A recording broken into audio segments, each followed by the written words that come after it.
Brought to you by Palvi Agrico. आता शेतीसाठी जे काही लागणार ते घरपोच मिळणार, तेही मोबाईलच्या एका क्लिकवर।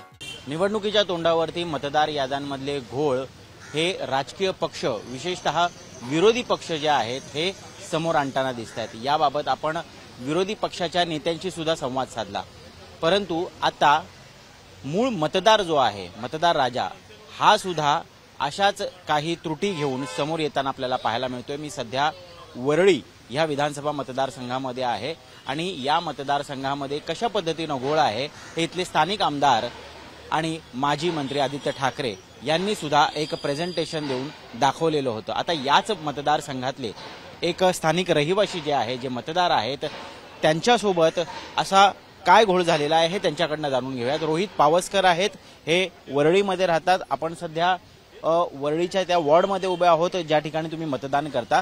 नेमक्या काय त्रुट्या आहेत आणि तुम्ही कशा पद्धतीने त्या दुरुस्त करण्याचा प्रयत्न करताय पण तुम्हाला यश येत नाही? त्रुट्या मतदार यादीत आता जो सध्या जाहीर झाली आहे त्यात त्रुट्या भरपूर आहेत। म्हणजे मयत झालेले आहेत त्यांची दुबार म्हणजे त्यांचं पुनश्च नाव आलेलं आहे, किंवा जे स्थलांतरित झाले वारंवार अर्ज करून देखील तरी त्यांची नावं येत आहेत। बरं, त्यात दुबार म्हणजे काय म्हणतात त्याला, कडेलोटपणा असं झालंय की आता हेच बघा, माझ्या आईचं खरं नाव स्नेहल सुधाकर पावसकर आहे आणि मतदार यादीत नाव आलंय स्नेहल आत्माराम पावसकर, हे 2 वेळा आलंय। हो, हे बघा, हे माझ्या आईचं मूळ नाव मी दाखवतो, स्नेहल आत्माराम स्नेहल सुधाकर पावसकर हे माझ्या आईचं नाव। आणि मतदार यादीत हे मी म्हणजे अनेक वर्ष आमदार खासदार की ह्या वेळेला आम्ही जेव्हा फॉर्म भरतो तेव्हा मी सांगतो की हा चुकीचा आहे, तेव्हा हा हे बघा, हे दुबारवाला स्नेहल आत्माराम पावसकर अनेक वेळा अर्ज करून माहिती देऊन इपिक नंबर किंवा ऍड्रेस आणि बाकी सगळं वय वगैरे सगळं बघा ना, हे ते झोपडपट्टी म्हणजे यांनी झोपडपट्टी आमची जे चाळ आहे ही जे यादी झोपडपट्टी क्रमांक 028 लिहिलंय, मुळात हे चुकीचं आहे। पुन्हा स्नेहल आत्माराम पावसकर हे चुकीचं आहे। आता माझा मूळ यादीत जर तुम्ही बघितलात तर ह्यात नंबर आहे, एक मिनिट,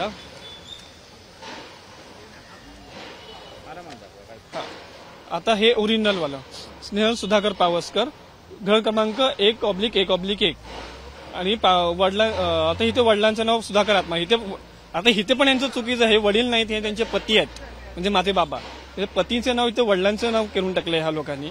पुन्हा ह्या ठिकाणी बघायला गेलं, फोटो सारखा आहे, हो फोटो सारख्याच आहे, सगळं काही नाही। बघा ना, हे चुकलंय, हे चुकलंय, हे बरोबर जिथे चुकीचं आहे, नाव वडिलांच्या इथे पतीच्या इथे वडिलांचं नाव टाकलेलं आहे। म्हणजे असं अनेक त्रुटी आहेत या विभागमध्ये।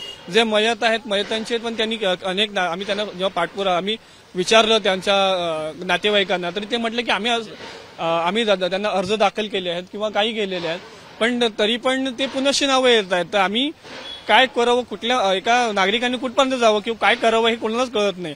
बरं, जेव्हा आपण त्या अधिकाऱ्यांना विचारलं जाऊ, त्या अधिकाऱ्यांचं पुन्हा तुम्ही फक्त आम्हाला हे अर्ज द्या, आम्ही त्याच्यावर ऍक्शन घेऊ, पण ऍक्शन काहीच नाही घेत आहेत। हे आहे ते एरिया माझ्या मागल्यासारखं परत तेच होतं। तुमची मागणी काय आहे की यामध्ये एक नाव जे आहे हे डिलीट व्हावं आणि एक राहावं? निश्चितच। यासाठी तुम्ही काय प्रक्रिया केली? आता मी प्रक्रिया करूनच आता हे झालोय।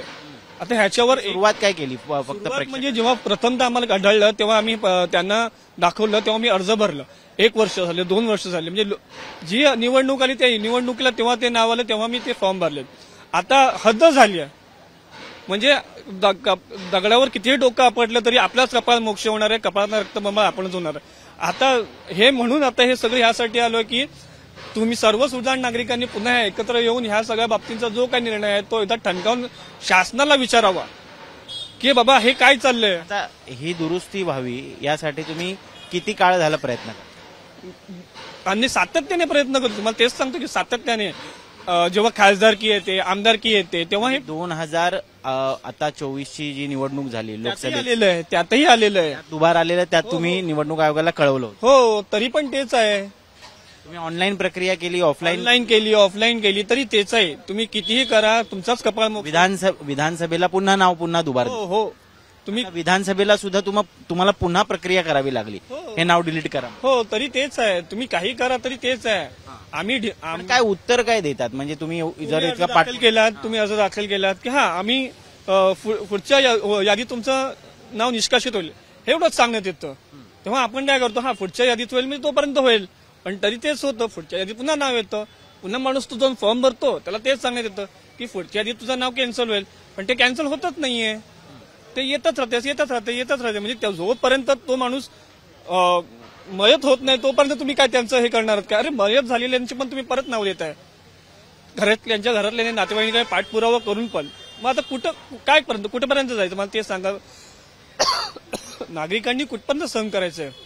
यासाठी प्रारूप मतदार जी यादी आलेली आहे त्याचे जे प्रमुख असतात त्यांच्याशी तुम्ही हायर ऑथॉरिटीकडे जाऊन अपील केली आहे का याबाबत? आता हायर ऑथॉरिटी अजून काय जाणार आहे?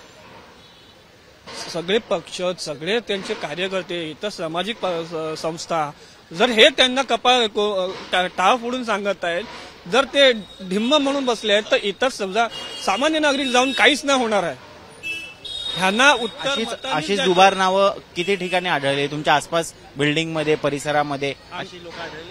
आता आमच्याच यादीमध्ये, माझ्याच हे जे यादीमध्ये आहेत, मयत जास्त आहेत, पण त्यांच्या नातेवाईकांशी संपर्क साधला असता ते म्हणतात की आम्ही ते दिलेले आहेत, मृत्यू प्रमाणपत्र आम्ही दिलेलं आहे, तरी नाव परत येत आहेत. डिलिशनसाठी त्यांनी अर्ज केलेला आहे, मृत्यूपत्र भरपूर वेळा, अनेकदा, पण तरी तेच आहे.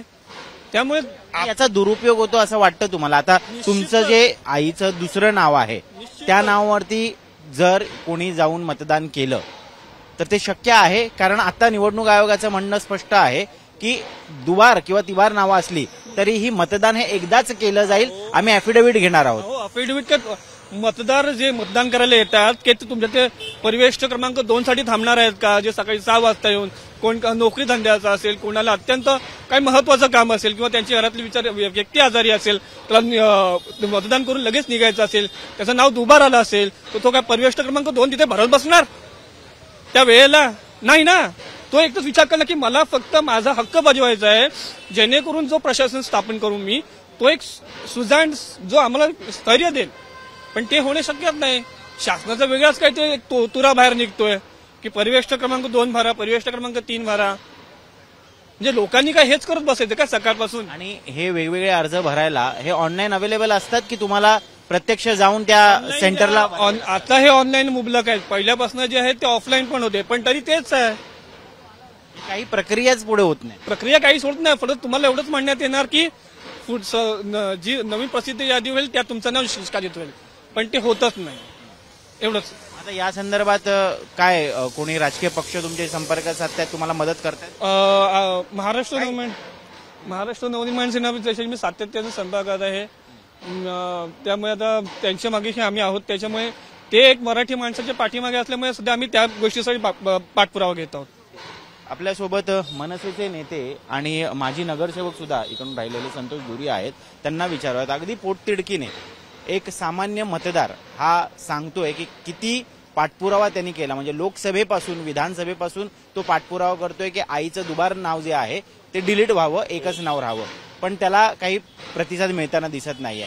आता तुमच्या माध्यमातून तरी हे शक्य होतंय का किंवा त्यांना काय प्रतिसाद मिळतो? ना आम्ही आमच्या माध्यमातून तुम्ही म्हणताय ना तसं याकरताच मी तुम्हाला सांगितलं की आम्ही प्रत्येकाने हे लिस्ट दिलेली आहे, आमच्या लेटर हेडवर लिहून दिलेलं आहे की हे दुबार मतदार आहेत, हे मयत मतदार आहेत, हे स्थलांतरित आहे, इकडे राहतच नाहीत, 10 वर्षापूर्वी यांची बिल्डिंग तुटली आणि हे लोक कायमचे गेलेले आहेत, तरी पण त्यांची नावं अजून आहेत. हे सगळं आम्ही ज्यावेळेला तिकडे दिलं, आज आमच्या लोकांनी ज्यावेळेला सबमिट केलं त्यावेळेला त्या लोकांना उत्तर मिळालेलं आहे, ते एवढं उत्तर खराब होतं. त्यांचं म्हणणं आहे की याच्यावर कुठल्याही प्रकारची कारवाई होणार नाही, हे आम्ही सबमिशन करून घेतो, पण हे वर्बली बोलतायत, हे कुठेही ते लिखित द्यायला मागत नाही. आम्ही कारवाई होणार नाही असं कसं काय म्हणू शकतो? हेच तर सांगितलं त्यांनी, म्हणून तर आम्ही हे करतोय ना. आणि आम्ही हे साहेबांना पण आता कळवतोय या गोष्टी की आता आज 26 तारीख आहे, उद्या 27 शेवटची तारीख आहे, म्हणून आज लोक सबमिट करायला गेलेत. जे ऑप्शन 3 महिने जे या यादीबागवर काम करतायत लोक 3-4 महिने, त्याची सगळी लिस्ट बनवून त्या लोकांनी तिकडे ज्यावेळेला सबमिट करायला गेले. एक तुम्हाला अजून एक प्रकार सांगतो की ह्याच्यामध्ये कसं आहे की ह्या रस्त्याच्या पलीकडचा फुटपाथ आहे ती एखाद दुसऱ्या वॉर्डमध्ये गेलेली आहे आणि इकडची तो 196 मध्ये गेला आणि हे 196 मध्ये गेलं आणि 195 मध्ये गेलं, बरोबर आहे. तिकडच्या समजा 8 बिल्डिंग 195 मध्ये आलेल्या आहेत, तर ते ऑब्जेक्शन आमच्या शाखाध्यक्षांनी घेतलं की इकडच्या 8 बिल्डिंग तिकडे तुम्ही परत टाका, कारण तो इलेक्शनच्या वेळेला गोंधळ होणार. कारण मतदान केंद्र कुठे येणार, इकडे येणार, 190 चुकी आहे. तुम्ही ते हे करा म्हणून ते आता काही होणार नाही, ही त्यांची उत्तर आहेत. मग तुम्ही कशाला ऑब्जेक्शन करायला, झक मारायला दिलंय? ऑब्जेक्शन घ्या याच्यावर, 7 दिवसाचा वेळ दिला तो. आणि हाच वेळ आमचे सन्मान्य नेते ज्यावेळेला मागायला गेले की वेळ वाढवून द्या म्हणून, कारण तुम्ही परत फॉर्म काढलेले आहेत, त्याच्यावर मतदाराची पण सही पाहिजे. कुठलाही मतदार आहे तो स्वतःहून तयारच नाहीये की आम्ही सही करायला येतो, आम्ही जे पेपर्स पाहिजे, जे डॉक्युमेंट्स त्याच्यात दिलेले ते द्याल. कुठलाही मतदार तयार नाही. आज पोलीस कॅम्पमध्ये तुम्ही जर गेलात, पोलीस कॅम्पमध्ये परिस्थिती अशी आहे की तिकडची लोक आहेत ते ट्रान्सफर होत असतात, 3 वर्षांनी, 4 वर्षांनी, 8 वर्षांनी ते ट्रान्सफर होतात. आणि त्यावेळेला ती जातात इकडनं, त्याच्या अगोदर त्यांचं तिकडे मतदान कार्ड असतं, ते इकडे पण आहे आणि दुसरीकडे राहायला गेले तिकडे पण आहे. आणि तिकडे ज्या वेळेला आम्ही चौकशी करायला गेले आमची, तर त्यांना व्यवस्थित उत्तर मिळत नाही. ते म्हणतात तुम्हाला काय करायचंय. हा प्रकार चाललेला. हे फक्त आणि फक्त कोण करू शकते, तर महानगरपालिकेचे अधिकारी जाऊन, निवडणूक आयोगाचे अधिकारी जाऊन तिकडे चौकशी करू शकतात. आमची लोक मदत करतील ना त्यांना, आमची लोक मेहनत घ्यायला तयार आहेत आणि करतायत ते. परंतु निवडणूक आयोगाला याच्यामध्ये कुठल्याही प्रकारची मेहनत घ्यायची नाही. यांना निवडणूक जी आहे ही शांततेत पार पाडायची नाहीये. बोगस मतदान हे करून घ्यायचं आहे आणि बोगस मतदान झालं, तिकडे जर कोण सापडला तर मनसेचा चोप हा नक्की पडणार. नाही, अर्थात तुम्ही म्हणताय मनसेचा चोप पडेल, त्यामुळे कायदा सुव्यवस्थेची परिस्थिती निर्माण होते आणि ती होऊ नये यासाठी तुम्ही प्रयत्न सुद्धा करताना दिसताय. पण ज्यावेळेस निवडणूक आयोगाचे अधिकारी, कर्मचारी हे तुम्हाला स्पष्टपणे तोंडी सांगतायत की यावरती आम्ही आता काहीच करू शकत नाही, ह्याचा काहीतरी कारण असेल, त्यांच्याकडे स्टाफची कमतरता असेल किंवा मग निवडणूक आयोगाने, केंद्रीय निवडणूक आयोगाने विधानसभेचे जे वोटर रोल दिलेला आहे तेच तुम्हाला स्थानिक स्वराज्य संस्थेमध्ये लागू करायचं आहे असंही म्हटलेलं आहे. त्यानंतर 1 जुलै 2025 पर्यंतची कट ऑफ डेट दिलेली आहे, त्यानंतर ऍडिशन डिलिशन होऊ शकत नाही असंही त्यांनी म्हटलेलं आहे. मग हा सगळा व्याप जो आहे, सजेशन ऑब्जेक्शन मागवणं किंवा ही सगळी प्रक्रिया करणं, याचा अर्थ काय आहे? हे जाणून बुजून केलेलं आहे. हे फक्त हा खेळ चाललेला आहे. त्यांना त्यांच्या पद्धतीनेच इलेक्शन करायचं आहे. त्यांना बोगस मतदार म्हणजे आता जे 150 ते 200 लोक एकेका यादीमध्ये जे आहेत ते मतदान करू शकत नाहीत. एक तर मतदान करू शकत नाही किंवा त्यांच्या जागेवर बोगस मतदान होणार. म्हणजे जे मयत आहेत त्यांची नावं डिलीट नाही झाली, त्या मयतच्या जागेवर कोणतरी येऊन हे करणार आहे, इलेक्शन वोटिंग करून जाणार आहे. जे स्थलांतरित आहे, जे इकडे राहतच नाहीत, त्यांच्या नावावर कोणतरी येऊन वोटिंग करून जाणार आहे. हे त्याच्यामध्ये सिद्ध होते. म्हणजे बोगस वोटिंग करता करायचं किंवा यांना गोंधळ घालायचा आहे, काहीतरी यांचं षडयंत्र, मोठं षडयंत्र आहे याच्या मागे. यांना जो यादी जी बनवलेली आहे ती बनवताना किंवा ती प्रसिद्धी करताना त्यांनी काम करायला पाहिजे होतं प्रत्येक यादीवर, जसं आमच्या लोकांनी काम केलं. आणि आमच्या लोकांनी सगळ्यांनी फॉर्म भरलेले आहेत BLA 2चे, की बाबा आमची तयारी आहे, की पक्षाचे लोक तयार आहेत, की तुमचे अधिकारी फक्त आमच्याबरोबर या, आम्ही तुम्हाला दाखवतो की कोण स्थलांतरित आहे, कोण मयत आहे, त्यांच्याकडून अर्ज घ्यायचे नाही घ्यायचे ते तात्काळ तुम्ही तिकडे डिलीट करू शकता ते नाव, तुम्हाला ते अधिकार आहेत. पण तुम्ही करायलाच मागत नाहीयेत. मयतचं जर आपण सांगितलं की हा मयत आहे माणूस, याचं जवळजवळ 10 वर्ष नाव येत आहे, तर ते सांगतात की तुम्ही त्याचं सर्टिफिकेट घेऊन या, डेथ सर्टिफिकेट. म्हणजे हे जाणून बुजून केलं जात आहे का? त्यांना गोंधळ घालायचा आहे. आणि जो टक्का आहे, जे हे मोठे मोठे ऍड करतात त्याच्याकरता खर्च करतात आणि शेवटी तुमचा निवडणुकीचा टक्का जो आहे तो हा खर्च, तुमचा टक्का घसरतोच आहे तो. तुम्ही बघताय ना, ऍड करता, अमिताभ बच्चन सगळे मोठे मोठे कलाकार आणतात आणि वोटिंग आपली राईट आहे, वोटिंग आपला राईट आहे, मोर्चे काढतात, हे काढतात. काय हे जाणून बुजून करतात. आता आणखीन एक प्रश्न विचारायचा आहे, तो म्हणजे इथे समोरच आपल्याला मुंबई भाजप अध्यक्षांचं पोस्टर दिसते. जर आपला कॅमेरामॅनला विनंती करतो हे दाखवू शकला तर. आपण 2 वॉर्डच्या मधोमध म्हणजे बॉर्डरला उभे आहोत आणि वॉर्डमधून मतदार कसे शिफ्ट होत आहेत याचं ज्वलंत उदाहरण आता या ठिकाणी संतोष धुरी यांनी दिलं. माझा प्रश्न हा आहे, त्यांचं म्हणणं आहे, आत्ताच त्यांची प्रतिक्रिया आली अमित साटमांची. त्यांचं म्हणणं आहे की त्रुटी ह्या प्रत्येक सिस्टममध्ये असतात, त्याला दुरुस्त करण्यासाठी ती सिस्टम काम करत असते. आणि आता निवडणूक आयोगाने स्पष्ट केलेलं आहे की दुबार तिबार नावं जरी असली तरी मतदान हे एकदाच होईल, तशा पद्धतीचं अफिडेव्हिट आम्ही त्या मतदाराकडनं घेणार आहोत. आणि जर तो व्यक्ती दुबार किंवा तिबार मतदान करताना वेगवेगळ्या ठिकाणी आढळला तर फौजदारी कारवाई त्याच्यावरती होऊ शकते. हे सगळं अंमलात येईल तुम्हाला वाटतं? नाही, हे शक्यच नाहीये. आणि तसं जर करायला गेले तर त्याला खूप वेळ लागणार या प्रक्रियेला. म्हणजे दुबार त्यांनी जसं तुम्ही म्हणालात की जर माझं 2 वेळा नाव आहे तर मी तिकडे फॉर्म भरायचा आहे, मी त्यावेळेला मतदान करणार की तुमचे फॉर्म भरत बसणार, की मी ऍफिडेव्हिट देतो तुम्हाला की मी इकडेच फक्त हे करणार, हे शक्य नाहीये. हे प्रॅक्टिकली शक्य होणार नाहीये. हे जाणून बुजून हा गोंधळ घालायचं काम चाललेलं आहे. त्यांनी जसं सांगितलं की त्रुटी असतात ना, एवढं ऍव्हरेज 150 ते 200 नावं 10-10, 15-15 वर्ष चलांतरी त्यांची नावं आहेत अजून इकडे, जे इकडे नाहीच आहेत, जे मयत आहेत 10-10 वर्ष नावं आहेत त्यांची. हे कळवून सुद्धा आता तुम्ही मला वाटतं एखादा हे घेतलं, एक कार्यकर्ता आमचा होता, त्याच्या आईचं तुम्ही बघितलं असेल, दुबार नाव आहे त्याचं आईचं. त्यांनी किती वेळा फॉर्म भरला, कारण तो कार्यकर्ता आहे, त्याला माहिती आहे, म्हणून त्यांनी जाऊन फॉर्म भरला महानगरपालिकेमध्ये की बाबा एक नाव डिलीट करा म्हणून. होतच नाही त्याचं. किती वेळा करणार तो? म्हणजे आमचा कार्यकर्ता असून तो त्याचं होत नाहीये. पण साधा नागरिक असेल, साधा मतदार असेल, ज्याला ह्याच्यामधलं काहीच माहिती नाही, तो काय करणार याच्यामध्ये? आणि लोकांची मानसिकताच नाहीये. स्थलांतरित झालं, नाव देणं, मरून देणं, माझं नाव आहे ना तिकडे, काय फरक पडतोय, अशीच एक मानसिकता तयार झालेली आहे. त्यामुळे ते नाव डिलीट करायला येत नाही. आणि हे अधिकारी म्हणतात की तुम्ही त्यांचे सगळे पेपर्स आणा, त्यांच्या सह्या आणणार. कुठे जाणार शोधायला त्यांना? म्हणजे हे जाणून बुजून सगळा प्रकार चालला. एक प्रश्न लॉजिकली जो विचारला जातो तो असा आहे की दुबार नावं जरी असली तरी दुबार मतदान करता यासाठी येणार नाही, कारण एकदा मतदान केलं की आपल्याला शाही लावली जाते, ती शाही मिटवता येत नाही, आणि त्यामुळे तो मतदार पुन्हा जाऊन कसं काय मतदान करेल? आता हे बोलतायत खरं, पण झालेलं तर आहे. म्हणजे खाजगीमध्ये जे बोलले गेलेलं आहे लोकांकडनं, म्हणजे पुण्याला वरून वोटिंग करून इकडे पण वोटिंग करायला आलेला आहे माणूस, खाजगीमध्ये बोललेला आहे तो.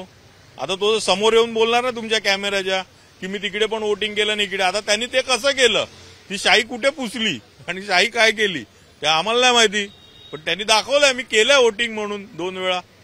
हे त्यांनी हे केलेलं आहे. होऊ शकतं म्हणजे या गोष्टी, म्हणून तर कुठेतरी ऑब्जेक्शन घेतात ना सगळेच पक्ष याच्यावर. या गोष्टीवर ऑब्जेक्शन याकरताच घेत आहेत की बाबा हे 2 वेळा मतदान होते, नाही तर कशाला ऑब्जेक्शन घेतलं असतं लोकांनी. आणि या आयोगाने तरी कशाला हे घेतलं असं, स्टार केले असते तिकडे दुबार आहेत म्हणून. जाऊन दे ना, 2 वेळा आहेत, नाही मतदान करू शकत तो, एकदाच करू शकतो. हातावरची शाई पुसली जात नाही म्हणून काहीतरी गोंधळ असेल ना, म्हणून तर हे होत आहे ना. शेवटचा प्रश्न विचारतो, तुम्ही ही जी मोहीम राबवताय, घराघरात फिरताय आणि अशा पद्धतीचे जे घोळ आहेत ते उघडकीस आणताय, पण ह्याच्यावरती जर काही कारवाईच होणार नसेल तर हे सगळं करून काय उपयोग? नाही बघा, हे आमचं काम आहे, लोकशाहीच्या मार्गाने आम्ही करतोय. बाकी आमचे आदेश जे वरती आम्ही वरपर्यंत आम्ही या गोष्टी पोहोचवतोय, आणि त्याच्यानंतर जे वरून काय आदेश येतील त्याप्रमाणे आम्ही करू. जसं आम्ही ठरवलेलं आहे की जो कोणी बोगस मतदान करताना भेटेल तो नक्की मनसेचा चोप खाईल, एवढं तर नक्की. त्याप्रमाणे जे काय आता पुढची काही रणनीती ठरेल त्याप्रमाणे आम्ही कारवाई करू त्यांच्यावर. तर आपण ऐकलत अगदी उदाहरणासहित आपण या ठिकाणी बघितलेलं आहे की दुबार मतदारांचा घोळ जो आहे हा कसा समोर येतोय आणि त्याचं निरासरण कसं होत नाहीये. आता या सगळ्या गोष्टी फक्त आपण म्हणतो की राजकीय राहिलेल्या नाहीयेत, तर त्या आता जनमानसात पोहोचलेल्या आहेत. जनमानसांमध्ये त्याबाबतचं अवेअरनेस झालेला आहे आणि प्रत्येक जण यावरती शंका उपस्थित करायला लागलेला आहे, प्रश्न उपस्थित करायला लागलेला आहे. त्यामुळे खूप मोठा ओनस जो आहे हा आता निवडणूक आयोगावरती आहे की ह्या सगळ्या प्रश्नांची उत्तरं ते कसे देतात आणि सगळ्या शंकांचं निरासरण कसे करतात. जर तसं झालं नाही तर मात्र निवडणुका ज्या होऊ घातलेल्या आहेत त्या खरंच पारदर्शकपणे आणि अतिशय बिनचूकपणे होतात का, हा प्रश्न कायमच विचारला जाईल. कॅमेरा पर्सन सचिन सावंत सोबत मी ऋत्विक भालेकर, मुंबई तक.